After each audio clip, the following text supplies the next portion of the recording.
Morning, everybody. I'd like to call to order the May 5th, 2022 Vision Zero Advisory Committee meeting. Staff, please call the rows so we can establish a quorum. At this time, I am only asking those Visak members attending in person to respond by saying here when I call your name. For the newer members, and just as a reminder for all, there's a button on the base of your microphone. When it's red, it means that it's on and the recording picks you up. Also, if you can bring it closer to you so we can pick you up properly and the virtual attendees can hear you. And then if you are an alternate here on behalf of a representative, please state so. Tracy Phelps. Here.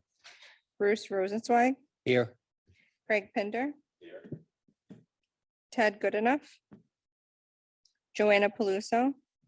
Here. Joan Olivia.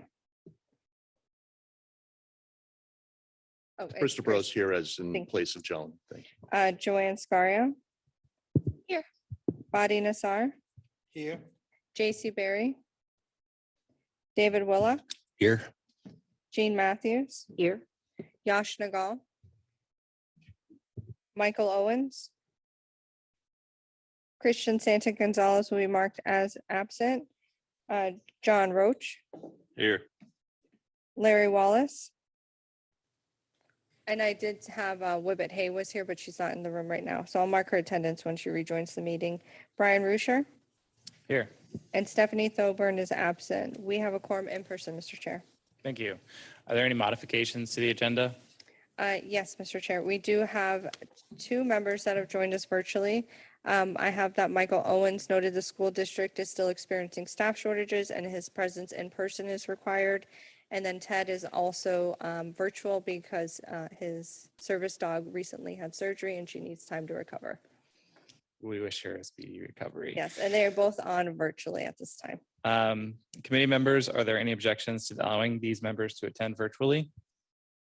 Seeing no objections, these members are approved to participate remotely. Margie, please note their attendance. So before us are the minutes for the April 7th, 2022 Visak meeting. Are there any changes to the minutes? If not, can I have a motion? Margie? I do have a edit that the chair Thoburn did note for that she requested under action item 2A for the TA program application ranking. She did ask that staff add a sentence in that states that there was no need for the projects to be re-ranked as all of them were able to be funded and that this differs from previous years. Thank you. Any further comments from the committee? Seeing none, can I get a motion and a second for these minutes? I'll move to approve. I have a motion by Bruce. Is there a second? Second. Second by Joanne. All in favor, please say aye. Aye. Any opposed? Passes unanimously.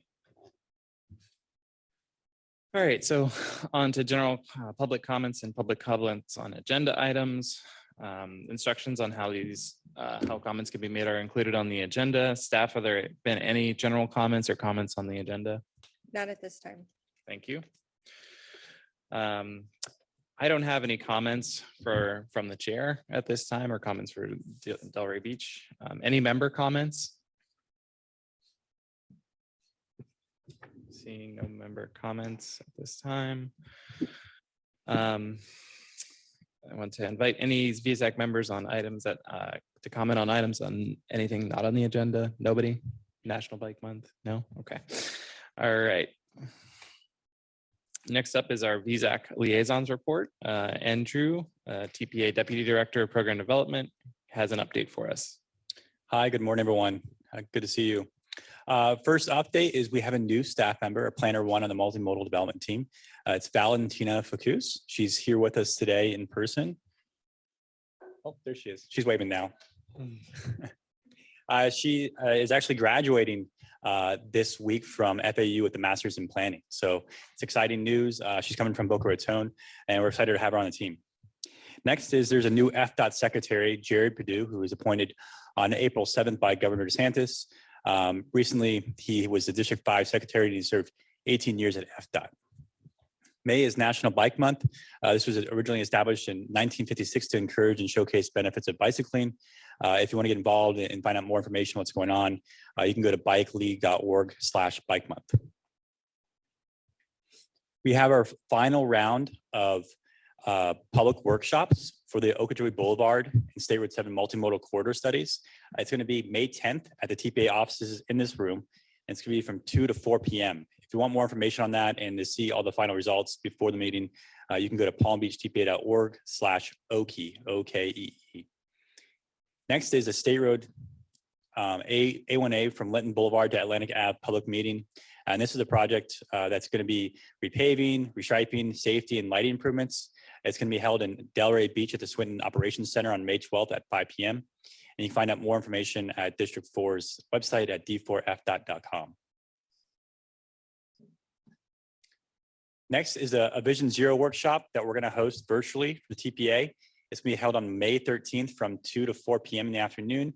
You can register online at our website at palmbeachtpa.org/VZ workshop. And we're going to have multiple speakers on that to learn more about Vision Zero and how you can implement it in your community. It should be a pretty good workshop, so hopefully you all can join. Next is our TPA Governing Board meeting. It's going to be held in 2 Thursdays from now, May 19th at 9 a.m. More information on our website at the board's page on palmbeachtpa.org/board. And you can always watch it live.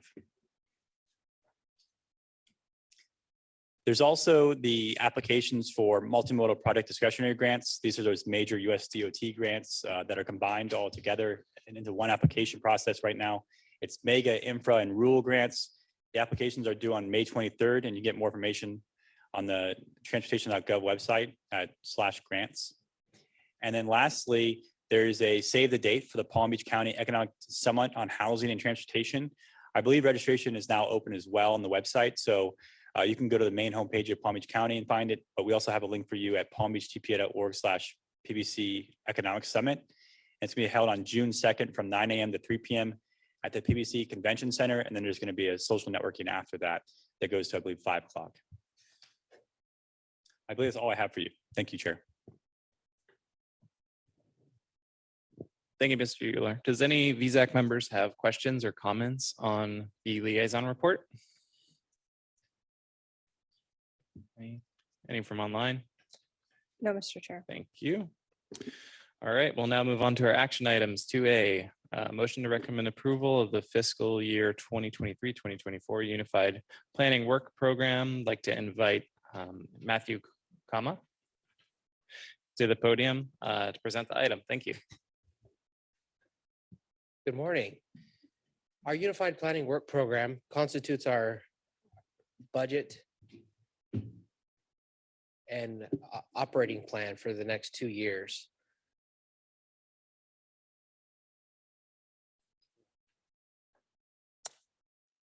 Not sure. The next 2 years will constitute July 1st, 2022 through June 30th of 2024. This also serves as our application for federal grant funding and includes our deliverables, or what will be done, who will do those efforts, whether it's staff or consultants, when we plan to complete those efforts, and ultimately how much it will cost to do that work. We have 7 core tasks that we perform here at the TPA. We engage the public. We plan the system in the short range. We plan the system in the long range, or our LRTP. We prioritize funding, implement projects, collaborate with our partners, and then everything required to administer this agency is in task 7. Now we brought the draft UPWP in March before you. And as we go through this process, reaching approval, we seek comments and recommendations from FHWA, or Federal Highway Administration, Federal Transit Administration, as well as FDOT. When we receive those comments, we incorporate them into the document. At the time that we published the agenda, or the agenda had to go out, we had just received those comments, and we're still incorporating some of those changes. So I want to highlight some of the additional changes that we'll need to make from what you've seen in the backup to today's meeting. And some of these have been incorporated. We're working as swiftly as possible to get all of them resolved. One is related to funding. We have additional funding available to the TPA that is from the Federal Transit Administration, or FTA, in the amount of $167,000 per year. So in both fiscal year 23 and 24, we have additional funding to make use of to serve this community. Those funds are reflected in task 2, or plan the system in the short range. There was a request that we clarify our Federal Transit Administration funding that's carried over from our current budget into the new budget. So we just need to give some language that clarifies how that carries forward, and we'll continue to use those funds. There are some changes that happen to the document when we go from draft, ultimately reaching final. And one part of that is incorporation of certifications and assurances. When we receive federal funding, we're required to meet certain clauses in our contracts and agreements, and we make those statements. Those get incorporated into this when it's complete. In addition, there's execution dates of agreements that, as we complete them, that updates within the document.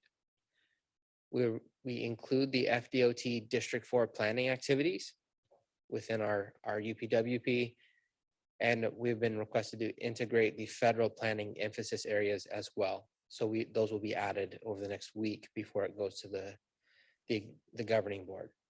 Lastly, we update our table of contents to reflect the additional pages and documents that are included. Again, some of these are more clerical or clarifications of the document to make sure that it's clear for everyone who reads it. It was requested that we detail what's happening with our legal services as a government agency and with very important tasks that involve multiple municipalities. The support of a legal team is important. And it's to clarify that we currently have a legal team who supports us. We'll be renewing that contract in June, and they'll continue to service beyond 2024. We also have certain software that supports the planning efforts, and those are specific tools that have a bit higher cost and need a specific approval in advance. So that will be put in the document. Any purchase that exceeds $5,000, we have to have special approval from the federal funding agency to expend those funds on that purchase. So that includes software or other equipment that we might need. Some clarification of our TIP and LRTP costs, which those are within the task 3 and task 4 respectively. And lastly, we need to include the efforts of the MPO functional classification and boundary map. That's all MPOs have to include that effort. So it's requested that we just include language that says we're doing that. There were some specific elements that were requested to clarify, and that is the consultant efforts in support of each of these tasks that we do. And what we'll be doing is including on certain tasks the amount of consultant effort that will be accompanying our staff efforts. So if you look in the version above that was in the draft, there's no dollar amount of consultant effort. And in the below section, that's where we're going to add projected consultant efforts to support that work. In similar fashion, additional clarity in when we will be delivering certain efforts. It was requested we do month and year when we would do them, so we're making those changes and updates. There was a request that we clarify the public engagement effort, and I wanted to highlight that today because we have a great public engagement team and public involvement, and we really seek to get comments from the community. We want to know their input on the plans and the transportation network. The requested changes here were how do we incorporate public meetings, workshops, and surveys, and really it was just a language change, so a fairly simple and straightforward addition within the document.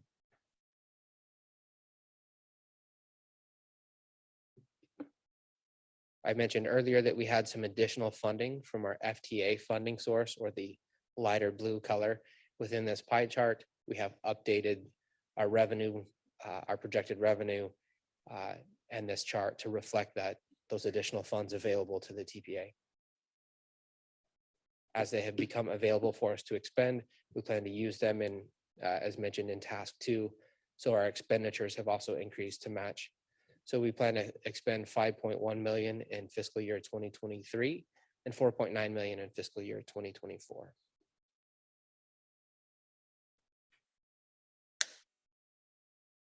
And I want to give a timeline of how we're moving through this process. In March, we brought the draft of this document. We transmitted that to FHWA, or Federal Highway Administration, Federal Transit Administration, or FTA, and FDOT. We've received their comments. We're incorporating them. We're here seeking a recommendation to adopt today, and then the board will adopt on May 19th. Ultimately, there's work that will continue into June so that our budget becomes live on July 1st. And again, we're seeking a motion to recommend adoption of the fiscal year 2023, 2024 UPWP. Thank you, Mr. Kama. Staff, are there any public comments on this item? No, Mr. Chair. Okay. I need a motion to recommend approval of the fiscal year 2023-2024 Unified Planning Work Program. I can open the floor for discussion. It looks like Jean is the only one with the black 10 card I up. just have a quick question. What are TPA member dues? I've just never heard that before. We seek contributions from the municipalities who have a seat on our governing board. And so they provide a 10-cent per capita member due that aids us in functions that are not grant eligible, but advance the role and impact of the TPA.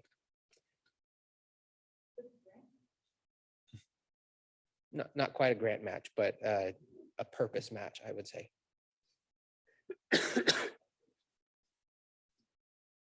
Looks like Bruce. Yeah, there was an item on there about moving residual monies from the current year to the 23-24 years. How much of the FTA money is that, and like what percentage? I don't have the percentage. It's estimated at just under 400,000 that we won't expend in the current UPWP, in the current budget. And because those are funds still available to the TPA, we have to incorporate them into the new budget. So we have many efforts and many tasks that we're doing now. We just won't complete that much expense yet. So we will have those funds still available to us, and they need to be incorporated in the new budget so we can still use them. Yeah, the point of my question is if there are funds left over from what the FTA had provided when they quote unquote audit our usage of that money, will they reduce their funding in future years? No, we actually have there's a slight misalignment in timeframes. So our UPWP cycle is every 2 years.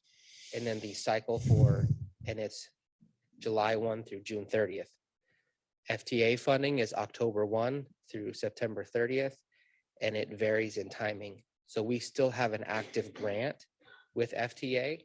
We haven't lost, or the funds haven't been unused. We have to reflect them within our budget. It's really that timing misalignment that we have to address with that. I have Ted. Good enough.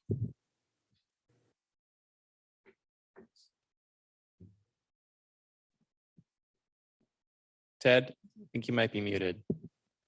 I was wondering, you mentioned new software, and I'm wondering if we're making sure the vendors are testing it for accessibility to all. The software that's mentioned is anything that has an individual cost over $5,000, and that's largely related to GIS services and mapping tools and some of the other resources that we use. And I don't have a specific answer at this moment of how that incorporates into accessibility. That normally happens when we do a presentation after the fact, or we collect that data and those reports, And then we incorporate that into something that we would present to the public. And it's at that point where that accessibility feature is necessary. But I can find out additional information if that's, if there's more steps we can take to make sure it's accessible to all. That would be great.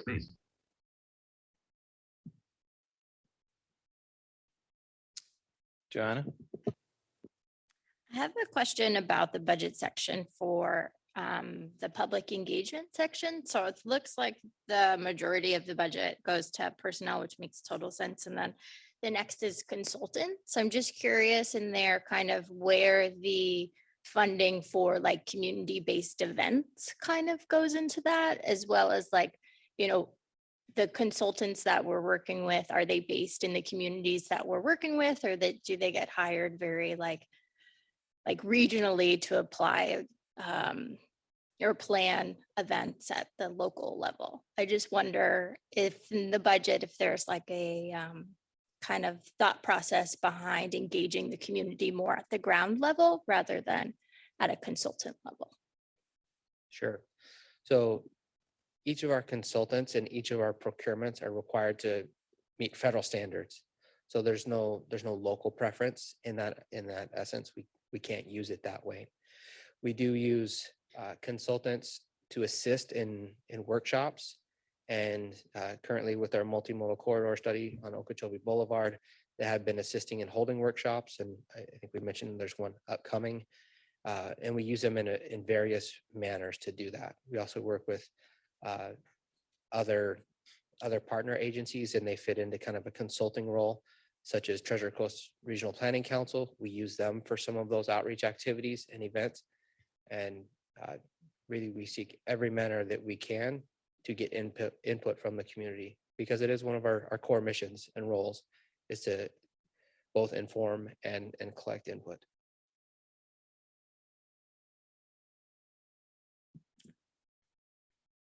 I see no other placards up, so can I get a motion to recommend approval of this item?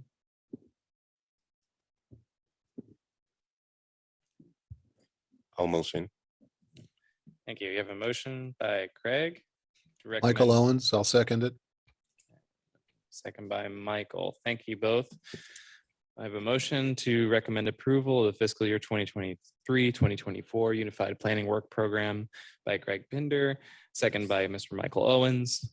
Margie, I guess this isn't a roll call item. So all those in favor, please say aye. Aye. Aye. Any opposed? The record reflect this passed unanimously. Thank you, Michael. Appreciate the presentation.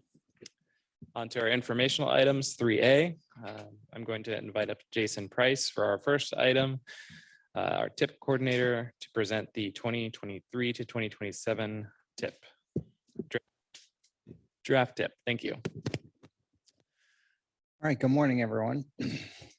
So today I'm going to be providing an overview of the draft TIP.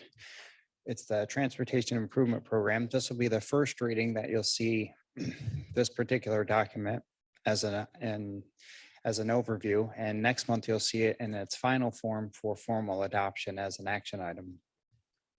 So this particular Transportation Improvement Program covers fiscal year 23 through 27.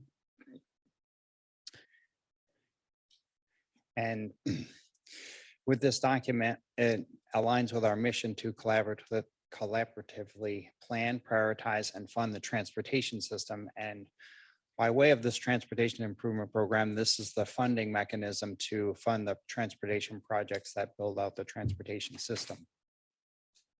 And as we go through the development process for the Transportation Improvement Program, we move through these steps that you see on the slide here, from project development, selecting those projects, doing our grant program.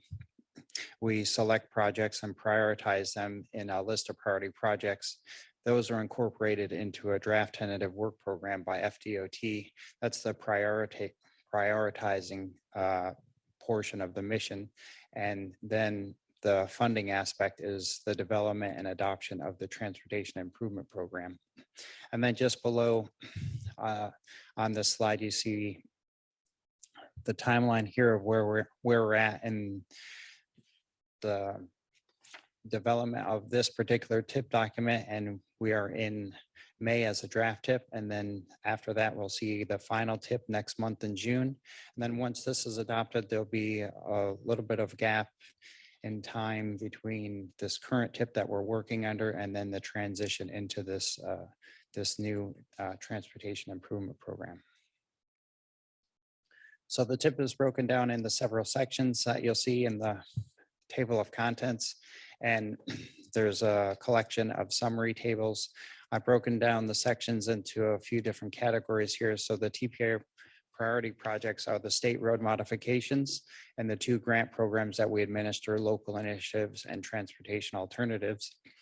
In addition, there's a bulk of the section is FDOT priority projects and other local projects, and those are represented as SIS capacity trunk line projects for I-95 and the Turnpike, as well as other FDOT projects throughout the system and local projects and other modes of transportation that include airport, railroad, seaport. And then with building all of this infrastructure, and there's a section for maintaining it, and that's maintenance and operation, and that's both for roadways and transit. So in both the executive summary and the full draft tip, the first collection of tables that you'll see are summary tables that kind of give you an overview of all of those projects within those specific sections. And they start with the year and the priority rank that those projects were programmed in. So like our LI and TA local initiatives and transportation alternatives grant program, you'll see the year that it was prioritized and the rank in which it was prioritized in that particular year.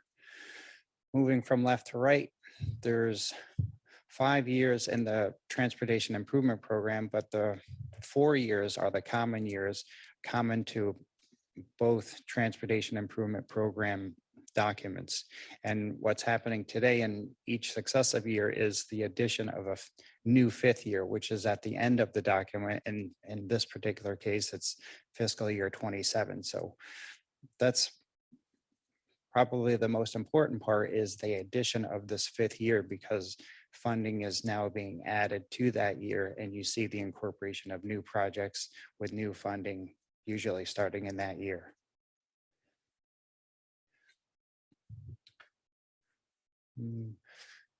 So last year and this year, we're kind of asking all of the committees to take the time, review the document for accuracy of the projects that are listed in there, and to reach out to the respective person, myself or Connor Campobasso. He manages the state road modifications program here.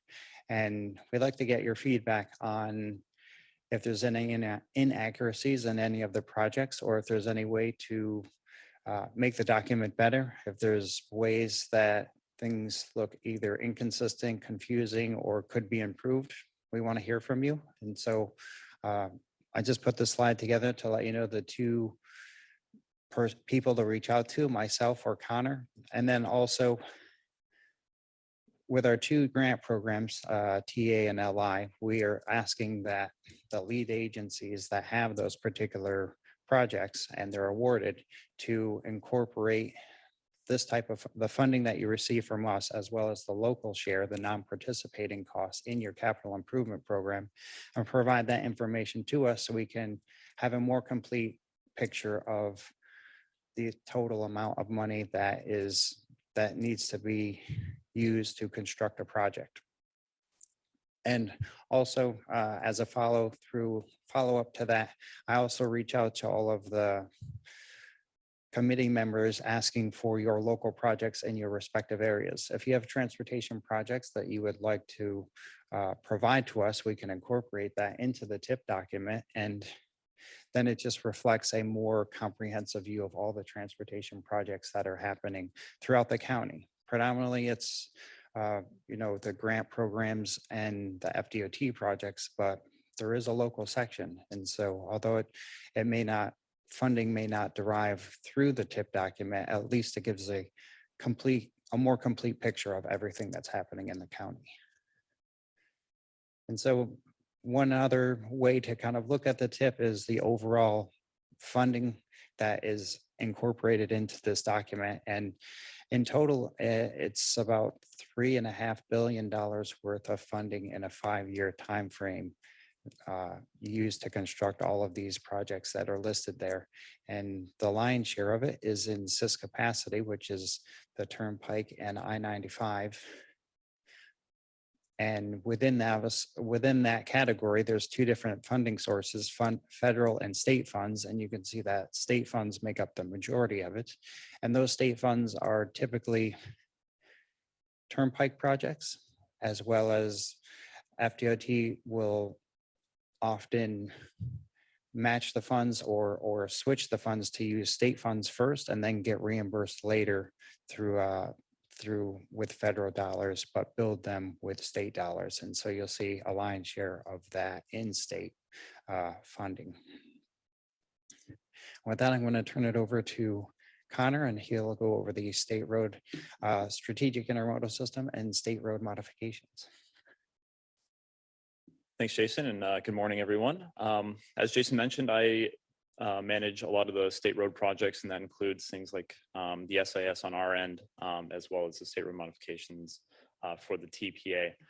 Since the SIS, actually, if you're not aware, what the SIS is exactly, it's essentially the state's high priority network of roadways. So that includes things like I-95, Turnpike, as well as some other roadways, things like Beeline Highway, as well as State Road 80, are all included in that. So we did, since it is such a large amount of funding, we did want to break it out for you and show you kind of where those funds are going. So in the Turnpike's instance, about $900 million are going to be going to Turnpike widening projects, as well as some interchange projects over the next 5 years. So those are projects that have construction in the next 5 years of that new TIP.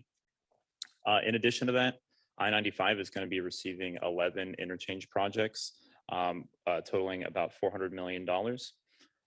And then in addition to that, we also wanted to highlight Beeline Highway, which is also receiving $156 million to do a widening project as well as an interchange project. There's some other improvements going on Beeline Highway as well, which I'll highlight in a little bit, but we did want to break those out for you there. So looking a little bit deeper into the Turnpike's project. So in total, there's about a little over 900 million assigned to the Turnpike for all of its projects. These 5 on the screen are the ones that are coming up for construction in the next 5 years.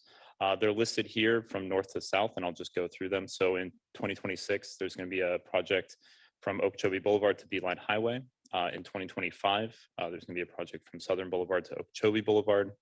In 2024, from the West Palm Beach Service Plaza to Southern Boulevard. And then moving south to the southern part of the county, in 2027, there's going to be a project from Glades to south of Atlantic, and then Broward County line to Glades Road. As I mentioned, there's also 11 I-95 interchange projects happening in the next 5 years that are going to be going into construction in the next 5 years. So in 2023, we have interchanges at Indiantown Road, Belvedere Road, as well as 6th Avenue.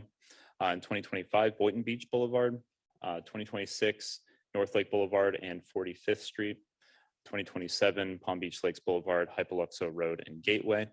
And then finally, there's going to be some PD&E studies for Lantana Road in 2027. So that's going to be a little bit further out.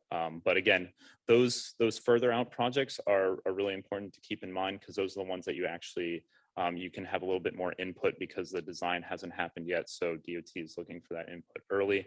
As you get closer to 2023 and the new year, a lot of the time, especially if construction is funded in 2023, a lot of the design's already been completed. They have construction crews already lined up. So the input time there is a little bit limited. So that's why we like to include those projects that are a little bit further out. So the next 2 slides are going to be maps of Palm Beach County showing all the projects that are happening on the SIS network. I've split it in half so you can get a better idea of where these projects are. So the first slide here is a map of Palm Beach County. I've split it in half based off north and south. So this is the north section. So this is from Forest Hill Boulevard to the Martin County line. And I've highlighted here the projects that I just talked about, in addition to some other projects. So for instance, the Beeline Highway, you'll notice a very large line spanning basically the entire roadway. That's because there's going to be some traffic management system projects that are going to be occurring on that corridor. And that's going to include things like TSM&O, as well as, which is really interesting, connected vehicle infrastructure. So that's going to be coming up in the next few years. In addition to that, there's also additional interchange projects that are going to be coming up. So Southern Boulevard is going to be a future project. So they're going to be doing some PD&E in the future for that. Moving down to the south. So this is south of Forest Hill Boulevard down to the Broward County line.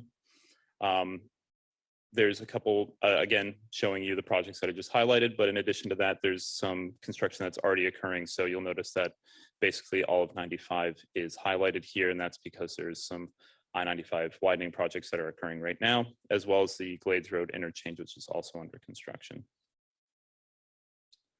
So in addition to the SIS, I also want to walk you through the State Road Modifications Program. So we have some updates and we also have some new projects. So first, starting off with the updates.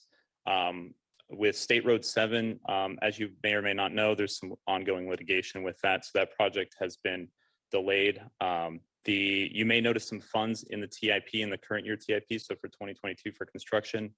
Those funds are still in there, but they're probably going to be rolled back based off that litigation. Right now, I believe the hearing is scheduled for October, and that's probably going to go into the new year. So you'll probably see those funds move from 2022 to 2023, potentially even 2024, based off of how that litigation goes.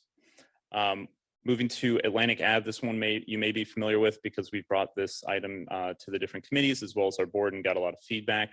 We're trying to implement, working with DOT, we're trying to implement that vision that all the committees and the board had to do enhanced pedestrian and bicycle facilities on that corridor. We've recently run into a little bit of a roadblock with the Water Management District there. We thought we were going to have a little bit more room to work with, but we're going to keep the conversation going and try to do our best to implement that vision that you all had. On State Road 80, we are moving forward in 2 different phases on that project. So that's a lighting project that's going to be spanning from State Road 15 to County Road 880.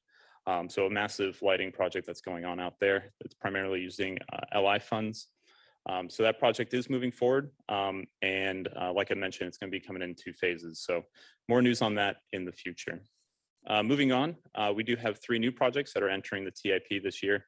So we have Forest Hill Boulevard from Jog Road to Military. That's going to be a lighting project. There's going to be some bus enhancements there, as well as some enhanced crossings, and I believe some enhancements to the bike lanes.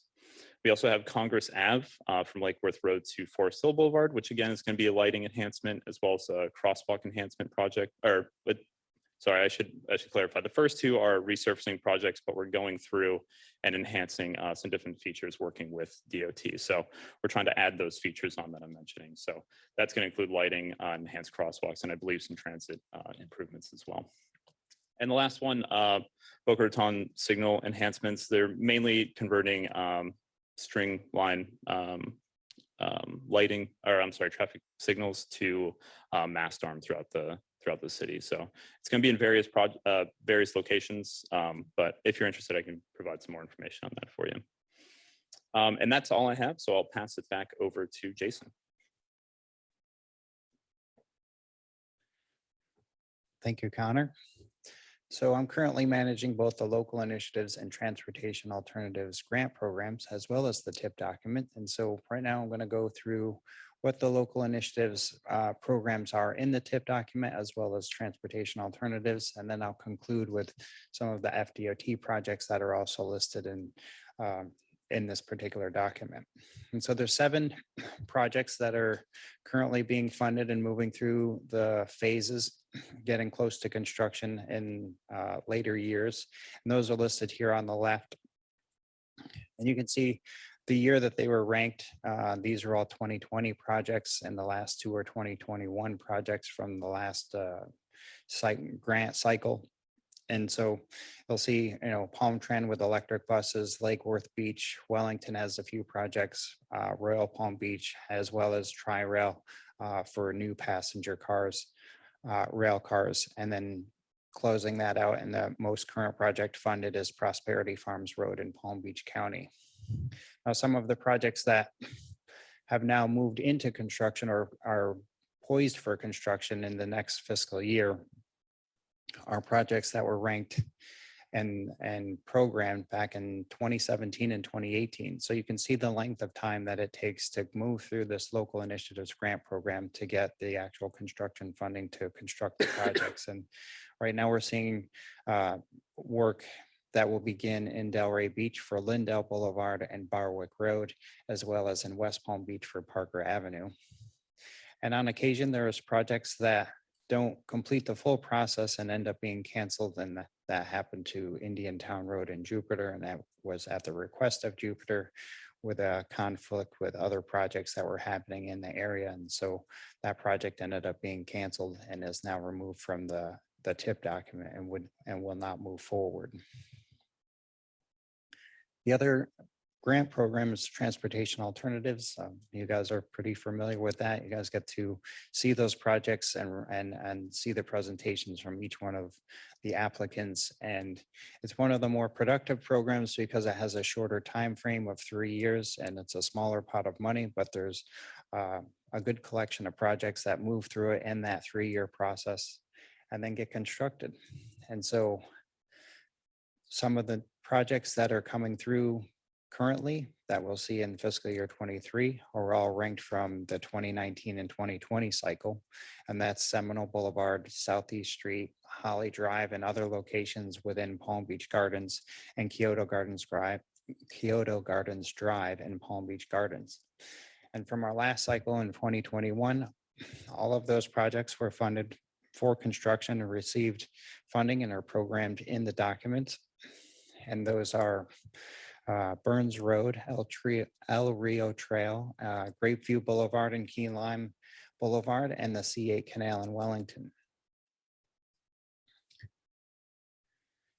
Now I'll move on to the FDOT projects, and these are all the summary tables that you'll see in the executive summary. These are the last 2 tables, 4 and 5. And so there's some construction highlights that are notable for capacity projects that are coming up in fiscal year 23 for Beeline Highway, Lyons Road, and 60th Street. And there's also some resurfacing projects and bridge projects. And it's a much larger list. If you look at those summary tables, and you'll see a lot more of these projects in addition to these ones. This is just a snapshot of those for the resurfacing and bridge projects as well. Now, the last table in the summary tables is the new projects that we haven't seen before that are now incorporated into the TIP document. And these are just a small collection of these projects. When you look at the summary table, there's a handful more projects for new FDOT projects. And here you see a few of them for US 1, A1A, South Dixie Highway, Lake Worth Road, and Boynton Beach Boulevard. So that concludes the presentation. Please take time to review it. Reach out to us if you see any inconsistencies or have any questions on the document. I'll be sure to follow up and provide clarification or make any corrections if you see any inconsistencies or readability issues. And this morning I just finished up. If you go to our website, palmbeachtpa.org, there's a little map that kind of spins around, or a globe. If you click on that globe, it'll take you to our map.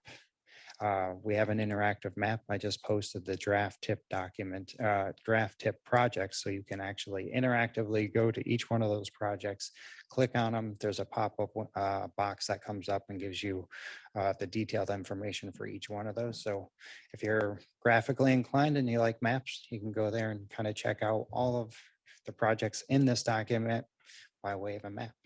And that's all I have for you. Any questions? Thank you, Mr. Price, Mr. Compabasso, appreciate your presentation. Comments from the committee? I see Mr. Nassar.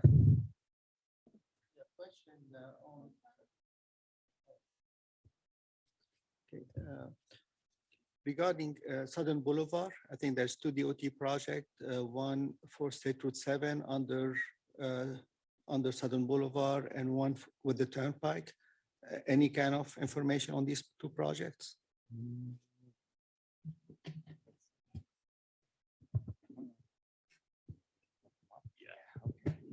Yeah, I can look them up for you, but is anything specific? Just, or are you looking for like the the type of work that's going to be going on out there. I mean, any kind of scheduled date for Sure. Yeah. construction? Patty, which ones were those? Can you repeat those? The interchange State Route 7 and Southern Boulevard. I think they're improving the ramps under the bridge. And the Turnpike and Southern Boulevard. I know we've been discussing with DOT about different options. I'm not sure what the status is right now. Yeah, I think the interchange one, I think it's PD&E in a further year, so I don't know if there's a typical for that developed yet, but I saw Andrew wrote down your. I did, yep. I see the Southern Boulevard at State Road 7, project 4378681. The widening the eastbound and westbound ramps to accommodate additional right and left turn lanes. Looks like construction's out in 2026.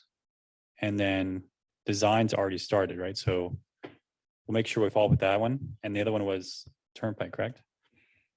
Let's see.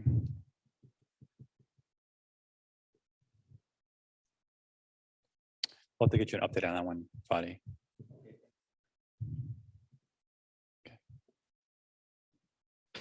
Thank you. Mr. Rosenzweig, did you have a comment as well? Ask him afterwards. Okay, Mr. Rich. Thank you. It's my understanding yesterday at the TAC meeting, there was a lengthy discussion about the tri-rail extension and why it's being delayed. I don't know if that was mentioned, maybe I missed it here, but can you speak a little bit as to why that's being pushed out again and kind of the new projected timeframe? Yeah, that was a long conversation, but it was a project. I think it would just benefit the group here as well, so. Oh, awesome. Good morning, everyone. Valerie Nielsen, Interim Executive Director.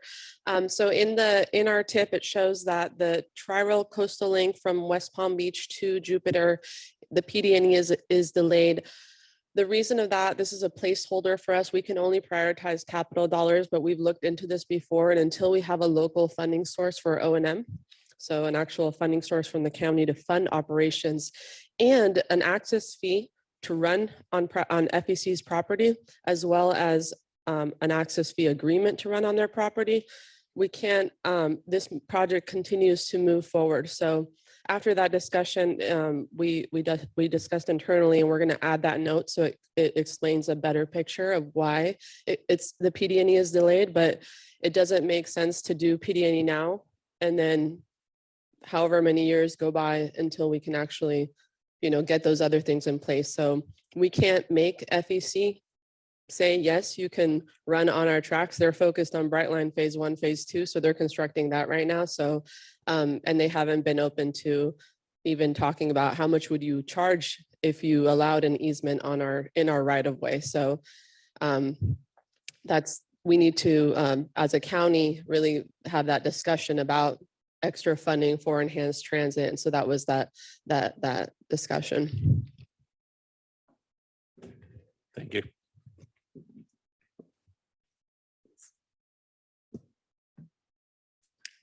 Any other comments? So I do have a representative from Turnpike to address your question for the Turnpike and Southern project. She has a little more information. Thank you. Thanks, Jason. Sure. Hi, Victoria Williams. I'm the liaison administrator for Florida's Turnpike. The widening project for the Turnpike from Southern up to Okeechobee Boulevard. It's going to be starting out with a PD&E study, so we're in very early stages there. And we're seeing that the funding for that is going to look to add to build up to 8 lanes. So the widening, haven't touched it since we built it. And we're looking forward to getting into those interchanges now with all electronic tolling. It gives us a chance to work a better flow in those vicinities. I appreciate your question. Thank you.